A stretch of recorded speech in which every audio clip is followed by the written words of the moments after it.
Asia cup final मुहांमुही हेबे भारत और पाकिस्तान। आज करबा मन मैच पाकिस्तान एवं बांग्लादेश पाई। आज मैच जी जितब से भारत सहित फाइनाल मैच खेल। पूर्व भारत फाइनाल पहुंची सारी। सेप्टेम्बर 28 खेल हम फाइनाल मैच। सुपर 4 रे भारत पाकिस्तान को हर सारी। हेले मैच समय पाकिस्तान जो भाई अवधरामी करथिला तार प्रतिशत नेबा लक्ष्य रही भारत। एशिया कप आज पाकिस्तान और बांग्लादेश मैच रही। आज मैच जी जितब से भारत सहित फाइनाल मैच खेल। गतकाली मैच रे बांग्लादेश और भारत मध्य मैच होता जो कि बांग्लादेश 41 रन परास्त होता।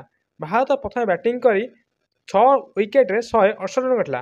बांग्लादेश 19.3 ओवर में 10 विकेट हर 127 रन करता जहाँफल कि भारत यही मैच को 41 रन जीति नहीं। भारत बैट्समैन हिसाब से अभिषेक शर्मा 37 बॉल 75 रन करते जितने कि से मैन ऑफ द मैच होते।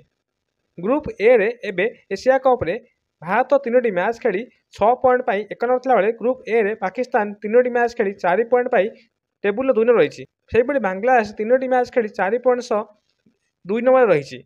आज बड़ कथा है जे आज मैच जी जितब सी भारत सहित फाइनाल मैच खेल।